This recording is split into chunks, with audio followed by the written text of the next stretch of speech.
El Señor esté con ustedes. Espíritu. Proclamación del Santo Evangelio según San Lucas. Gloria a ti, Señor. Por la señal de la Santa Cruz de nuestros enemigos, líbranos, Señor Dios nuestro, en el nombre del Padre, del Hijo y del Espíritu Santo. Amén. Amén. En aquel tiempo la gente se apiñaba alrededor de Jesús y él se puso a decirles: esta generación es una generación perversa. Pide un signo, pero no se le dará más signo que el signo de Jonás. Pues como Jonás fue un signo para los habitantes de Nínive, lo mismo será el Hijo del Hombre para esta generación. La reina del sur se levantará en el juicio contra los hombres de esta generación y hará que los condene, porque ella vino desde los confines de la tierra para escuchar la sabiduría de Salomón. Y aquí hay uno que es más que Salomón. Los hombres de Nínive se alzarán en el juicio contra esta generación y harán que la condenen, porque ellos se convirtieron con la proclamación de Jonás, y aquí hay uno que es más que Jonás. Palabra del Señor. Gloria a ti, Señor Jesús. Siempre se ha dicho que para entender el Nuevo Testamento tenemos que conocer el Primer Testamento o el Antiguo Testamento. Y para entender el Antiguo Testamento, nosotros tenemos que conocer todo lo que tiene que ver con el Nuevo Testamento. O sea, es una complementariedad de los dos testamentos. Es que es una división, uno y dos, nuevo y antiguo y nuevo, es sola y exclusivamente por el hecho más grande que ha acontecido en la tierra, y es la venida del Señor Jesús, el Hijo de Dios, en cuerpo, en materia y en divinidad. Ese es el mayor acontecimiento. Entonces, ese acontecimiento parte la historia, pero de lo contrario sería un solo testamento. Y es particular porque nosotros tenemos que darnos cuenta que todo el Antiguo Testamento o el Primer Testamento, el personaje central es Dios. Y en el Nuevo Testamento, el personaje central es el Hijo de Dios, Cristo Jesús. Es toda la vida del Señor Jesús, que muchas veces pues uno todavía en ocasiones se confunde. Uno dice, no, el personaje principal del Antiguo o del Primer Testamento es Dios y el pueblo de Israel. En el Segundo Testamento es el Señor Jesús y los apóstoles.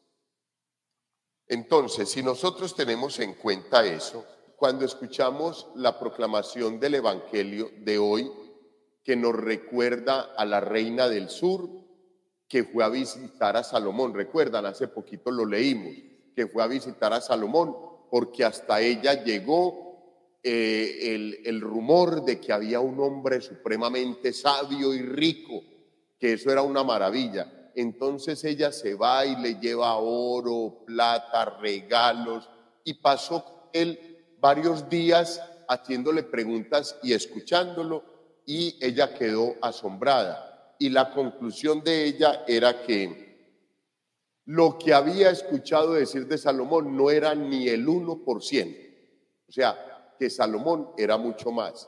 Y por eso el texto bíblico dice, pero aquí hay uno que es más que Salomón, que es el Señor Jesús. Y nos recuerda también el texto bíblico, ojo, estamos en el Evangelio, Nuevo Testamento, Segundo Testamento. Y nos está hablando y se está apoyando el texto bíblico, el Señor Jesús, conocedor de la ley, conocedor del Evangelio. Él es el Evangelio.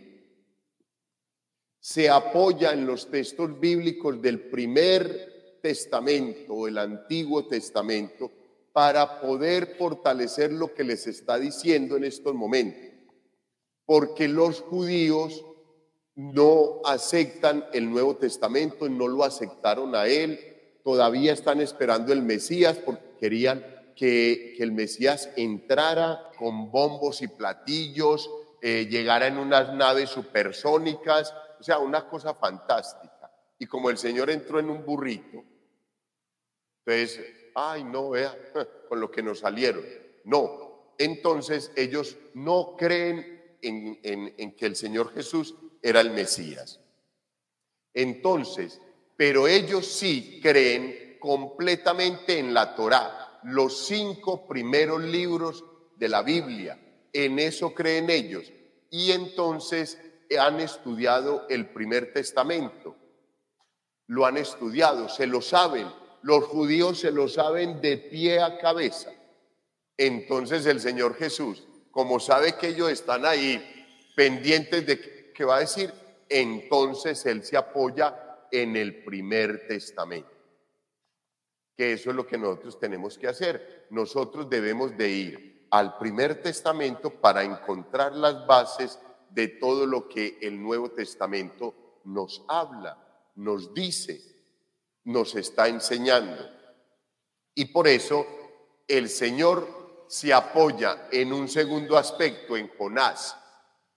El profeta Jonás, recuerden cuando leíamos toda la historia del profeta Jonás, que el Señor llama a Jonás y le pide que vaya a una misión. Y entonces el Señor le dice que la misión es en el norte. Y Jonás dice, no va, yo me voy para el sur. Y se va para el sur y se mete en un barco y se le quiere perder al Señor. Porque Jonás, aunque es profeta, todavía no tiene toda esa experiencia, va iniciando la experiencia con el Señor, pero no la conoce a la perfección. Y entonces él inmediatamente siente que lo están llamando a hacer una misión y que él no quiere eso. Y entonces él se quiere ir, porque el Señor le está diciendo que vaya a Nínive. Y Nínive era una ciudad supremamente en descomposición social.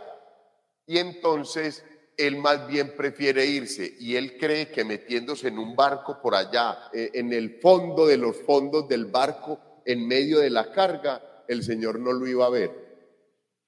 Entonces él va y se mete allá.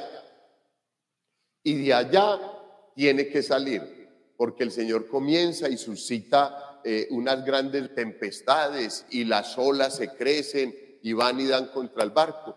Y entonces comienzan los tripulantes del barco, oiga, aquí está pasando algo, aquí tiene que haber algo, ¿qué es lo que estará pasando? Orémosle a nuestro Dios. Y entonces cada uno le oraba al Dios que quería.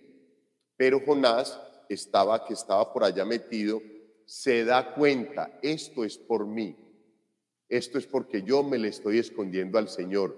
No, con toda seguridad. Entonces yo voy a ir a contarles, salió de allá, con toda seguridad, muerto el susto también. Y les dijo, no, vea, eso es por mí. Es que el Señor me está pidiendo que vaya a hacer una misión y yo no quiero. Entonces, como veían esas olas que ya casi dañaban ese barco, entonces decidieron tirarlo al agua. Cogen a Jonás y lo tiran al mar. La historia de Jonás nos cuenta que un gran pez, uno supone una ballena, se tragó a Jonás. Jonás vivió 3 días dentro del cetáceo y a los 3 días lo vomitó en la playa. Y en ese texto bíblico, hijos, dice que lo vomitó en la playa y el Señor lo resucitó. O sea, que ahí el texto bíblico lo que nos dice es que Dios es el dueño de la vida, el de la resurrección. A Dios no le interesan los muertos, le interesan los vivos. El Señor resucita a Jonás y después de eso es que Jonás ya le entiende al Señor. Hijos, cualquier situación parecida con la realidad es mera coincidencia. El Señor nos llama, nos pide, hasta que nos tenemos que dar por allá duro contra la pared y ahí sí, ay no, venga, ¿qué fue lo que pasó? Es el Señor que me está llamando. Entonces, lo mismo le sucede a Jonás. Entonces, después de que Jonás vive esa experiencia en el vientre del cetáceo, que lo sacan del barco, que lo tiran al mar, que se lo traga el pez, que está 3 días ahí en el vientre del cetáceo y que el Señor lo resucita. El Señor lo resucita. En la playa, Jonás entiende la labor con el Señor. Y de ahí es que ya él más suavecito. Por eso, hijos, yo les insisto a ustedes, no le lleven cruces a nadie. Las cruces nos van modelando, van doblegando nuestro ego, van doblegando nuestro temperamento que es tan bravo.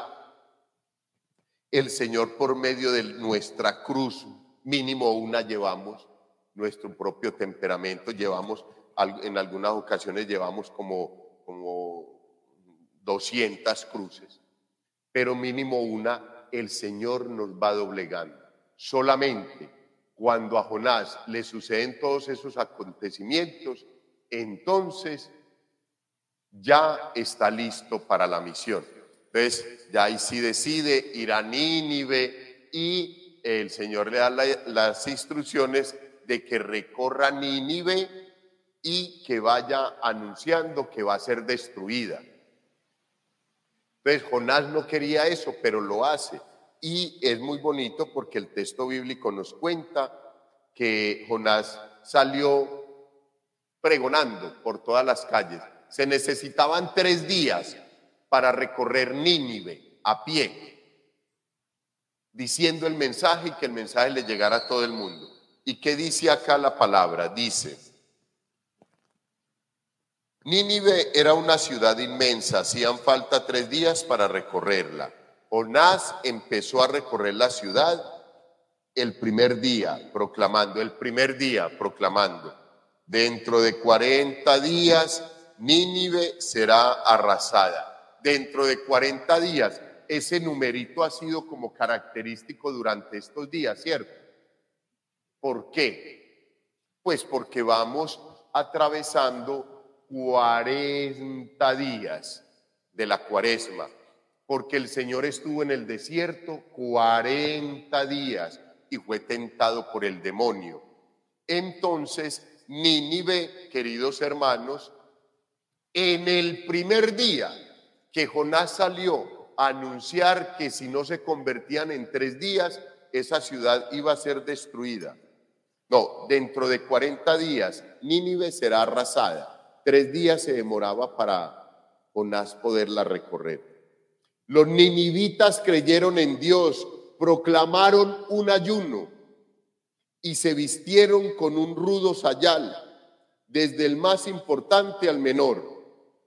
La noticia llegó a oídos del rey de Nínive, que se levantó de su trono, se despojó del manto real, se cubrió con rudo sayal y se sentó sobre el polvo. Después ordenó proclamar en Nínive este anuncio de parte del rey y sus ministros.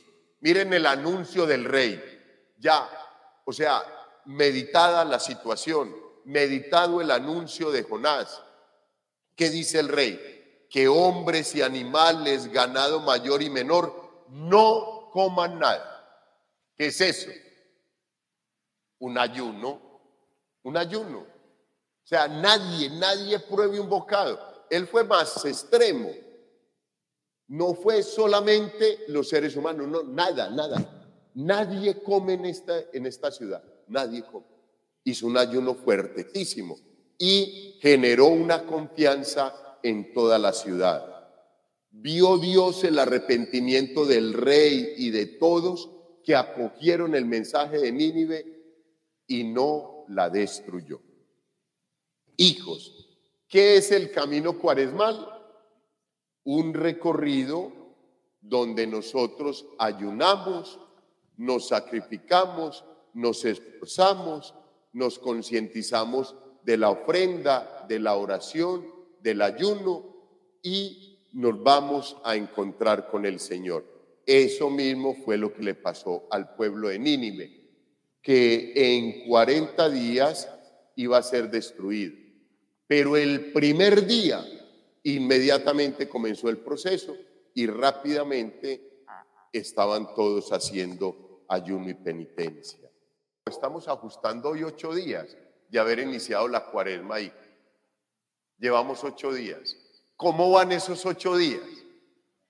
Ya nosotros reflexionamos en forma acerca de este proceso cuaresmal. Ya hicimos lo que hizo el rey de Nínive, sentarse con el Señor y decirle: Señor, de una, voy a vivir esta cuaresma, yo quiero ser un hombre, ser una mujer nuevos, yo quiero que pueda caminar al lado tuyo, yo quiero que me llenes de gracia, yo quiero que pueda hacer un cambio de vida. Eso es lo que necesitamos, queridos hermanos. No necesitamos absolutamente más nada. Es despojarnos de todo, ponernos en las manos del Señor y no ser ni altivos ni soberbios, ni decirle a Dios cómo tiene que hacer las cosas. ¿Qué es lo que pasa en el Evangelio, queridos hermanos, que hemos leído? ¿Qué es lo que pasa en el Evangelio? Que están poniendo en tentación al Señor. El Señor Jesús les dice: esta generación es una generación perversa.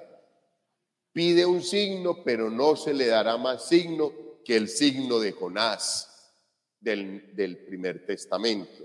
¿Y por qué? Porque los escribas, fariseos, saduceos y todos esos grupos que habían en el momento del Señor Jesús ya no querían más multiplicación de panes, liberación y expulsión de demonios, resucitar los muertos, ya no querían eso, o sea, es que el ser humano es insaciable y cada que sucede una cosita uno dice: pues está como muy bonito, pero no, a ver, que sea una cosa mucho más grande.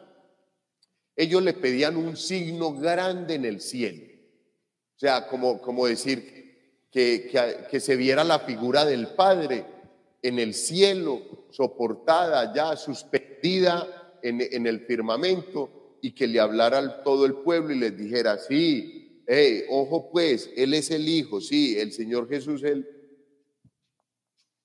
y el Señor Jesús no les permite absolutamente nada. Es la misma tentación que el domingo nos mencionaban los textos bíblicos, sobre todo el Evangelio. Es la misma tentación cuando el demonio lo lleva al alero del templo y le dice: ¿por qué no saltas?